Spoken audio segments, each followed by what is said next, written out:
자, 권영철의 와이뉴스로 넘어가겠습니다. 권영철 기자 어서 오십시오. 안녕하십니까. 예. 감기가 심하시네요. 예, 세상이 험하니까 감기까지 이렇게 걸렸습니다. 세상 탓까지 하시고. 어떤 얘기입니까? 변상욱 대기자 국정농단이라는 말 아시죠? 힘세고 좋은 자리를 차지해서 이익이나 권력을 독점하는 거 뭐 이런 거 아닙니까? 자관 권력의 언저리에 있으면서 뭔가 예. 농단하고 하는 개입, 인사도 개입하고 이권도 개입하고 이런 걸 말하죠. 그렇죠. 예. 결국 최순실 씨 얘기입니까? 예, 오늘 최순실 씨 얘기가 핵심입니다. 비선 실세의 국정농단 의혹은 역대 정권마다 제기돼 왔잖아요. 예. 그래서 오늘 와이뉴스에서는 왜 최순실 씨에게서 장영자, 김현철 냄새가 날까 이렇게 주제를 정해봤습니다. 불멸의 인물들 장영자, 김현철. 장영자 씨는 전두환 정권 때 건국 이래 최대 금융 사기 사건으로 불렸던 사건의 주범이고, 예. 김현철 씨는 김영삼 대통령의 아들 황태자, 소통령으로 불렸던 사람이죠. 그렇습니다. 조금 보충 설명을 하자면은 장영자 이철희 사건으로 불리는 건데요. 1982년 5월에 터진 사건이죠. 예. 사기 규모가 당시로선 7천억 원대, 지금 화폐 가치로는 10조 원이 넘는다고 이렇게 추산들 합니다. 장영자 씨는 전두환 전 대통령의 처삼촌인 이규광 씨의 처제였습니다. 이철희 씨는 전직 국회의원이자 중앙정보부 차장이었고요. 이 사건 때문에 철강업계 2위인 일신제강과 도급 순위 8위인 공영토군이 부도가 났죠. 예. 그리고 이규광 씨를 비롯해서 30여 명이 쇠고랑을 찼습니다. 법무부 장관이 2번이나 교체되게 됐고요. 문민정부의 황태자로 불리던 김현철 씨는 대통령의 아들이라는 신분 덕분이기도 하지만 국정에 깊숙이 개입했다는 의혹이 확산되면서 소통령으로 불렸죠.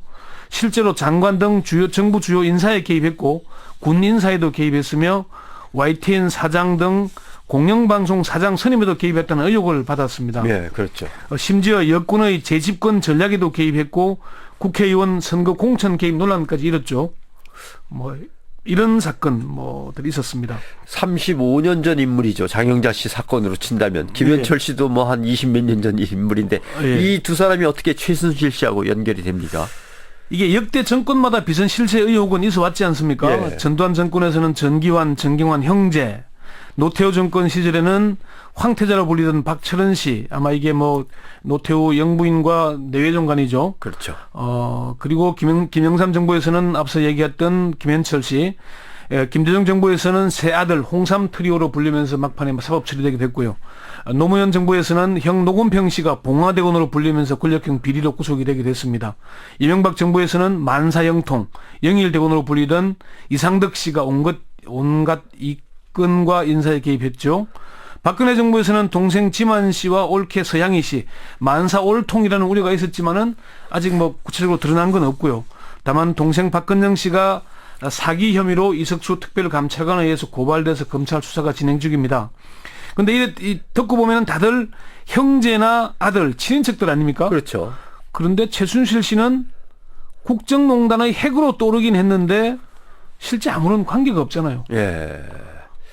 박근혜 대통령이 지난 최순실 이름도 언급하지 않고 인신 공격이 심하다면서 정치권과 언론 탓을 했지만은 파면 팔수록 의혹은 커져만 가는데 이 사람이 왜 이렇게 등장하느냐 이게 잘 안 보입니다. 네. 그러나 최순실 씨가 대통령의 연설문을 고쳤다는 게 사실일까요? 정말 사실일까요?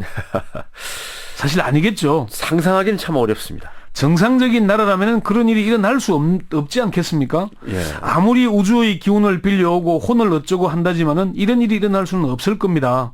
이원종 비서실장은 국회 국정감사에서 정상적인 사람이라면 그런 말을 믿을 수 있겠느냐.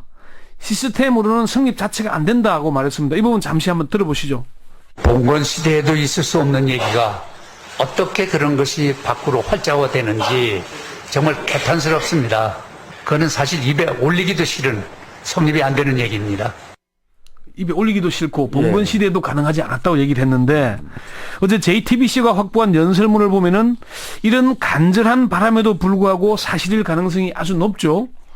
JTBC가 최순실 씨의 컴퓨터 파일을 입수해서 분석한 결과 최 씨가 대통령 연설문을 그것도 대통령이 연설하기 전에 받아봤다는 사실이 드러났고요. 예. 드러난 것만 44건의 연설문입니다. JTBC는 일부 연설문은 최순실 씨가 고친 흔적이 있다고 보도하기도 했습니다. 근데 그 담당했던 비서관 지금 어디 있어요? 그때 담당했던 비서관이 그 청와대 조인근 연설기록 비서관입니다. 예. 10년 넘게 박근혜 대통령의 연설문을 만들어 왔는데 지난 7월에 뭐 힘들어서 쉬겠다고 하면서 사퇴했죠. 사임을 했죠. 네. 청와대 사정을 잘 아는 전직 청와대 관계자에게 물어보니까 조 전 비서관이 심혈을 기울여 작성한 연설문이 계속 이상하게 고쳐지는 일이 일어나면서 2년 전부터 그만두겠다는 마음을 먹었던 것으로 안다 이렇게 말했습니다. 공식 라인이 아닌 누군가가 연설문에 손을 댔다는 얘기죠.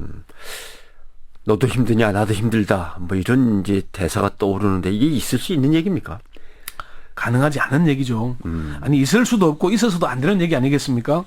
그동안 역대 정권마다 비선 실세의 국정농단 의혹이 불거졌고 일부는 사실로 확인되기도 했지만 대통령의 연설문에 관여했다는 얘기는 들어본 적이 없습니다. 예. 대통령의 연설문은 권력이나 이권이 아니라 국정을 수행하는 가장 기본적인 방침 아니겠습니까? 예. 아무런 공직이 없는 최순실 씨가 대통령 연설문을 연설하기 전에 받아봤다는 건 국정에 직접 관여했다는 걸 의미합니다.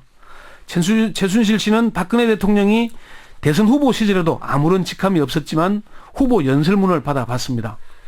특히 청와대 비서진 교체 내용이 포함된 국무회의 자료를 최순실 씨에게 전달한 청와대 관계자가 문고리 3인방 중 한 명인 정호성 제1부속실장으로 확인됐다고 신문들이 보도하고 있습니다. 예. 최순실 씨의 연설문을 받아본 일이 그냥 연설문을 검열한 게 아닌가. 예. 그냥 최순실 씨가 대통령을 등에 업고 호가호위했나 했는데 이렇게 되면 최순실 씨 자체가 몸통이에요. 그죠? 몸통으로 볼 수도 있을 텐데 예. 최순실 씨가 대통령 연설문까지 관여했다면은 사실 그동안 제기된 각종 의혹들이 사실로 그렇죠. 드러나는 거 아니겠습니까? 예. 박근혜 대통령이 이런 얘기를 했죠. 지난 20일 수석 비서관회의에서 기업인들과 소통하면서 논의 과정을 거쳤다거나 작년 2월 문화체육 활성화를 위해 기업인들을 모신 자리에서 문화융성과 창조경제의 실현을 통한 우리 경제의 대도약을 위해서 기업인들의 문화체육에 대한 투자 확대를 부탁드린 바 있다 이런 얘기를 했죠. 예. 청와대가 사실상 두 재단 설립을 주도했다는 걸 시인한 거 아니겠습니까? 그렇죠. 변상욱 대기자는 유경재단이나 정수정학회, 영남대의 소유자가 누구라고 알고 있습니까? 오늘 질문이 많네. 뭐 송구스럽지만 공익재단임에도 불구하고 이걸 마음대로 움직일 수 있는 사람은 박근혜 대통령인 것 같은데요. 그죠? 맞죠? 예, 유경재단, 정수정학회, 영남대. 예, 그렇습니다. 자, 그건 공익법인이긴 하지만은 박근혜 대통령 소유라고 다들 알고 있습니다. 그리고 미르재단과 K스포츠재단이 설립되면은 이것도 공익재단이죠. 그렇죠. 누구의 소유가 될까요? 이것도 참 난감한 질문이네요. 그러니까 한 중견 법조인이 저한테 이런 질문을 하더라고요.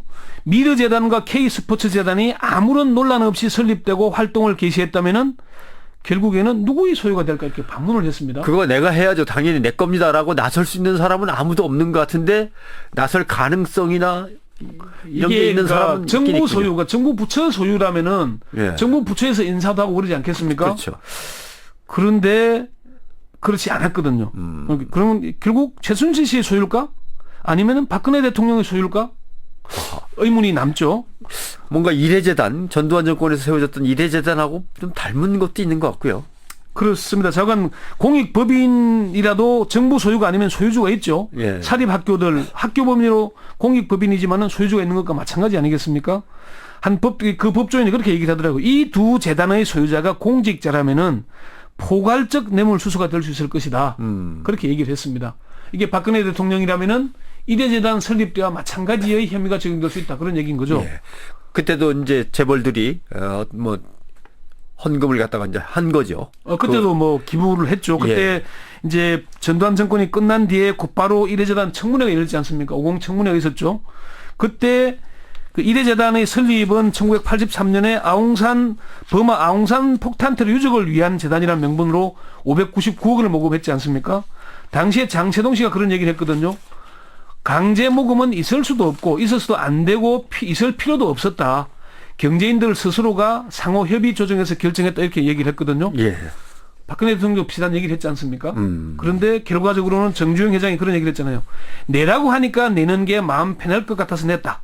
그 다음부터는 내기가 힘들어졌으나 그렇다고 안 낼 수가 없었다 이런 얘기를 했잖아요. 그렇죠. 그렇게 해서 만들어진 재단은 과연 이제 다 이 게이트가 끝나고 나면 어디로 갈까 지켜봐야 됩니다. 여기 아마 정답인 것 같습니다. 좀 더 지켜봐야 되겠죠. 권영실 기자였습니다.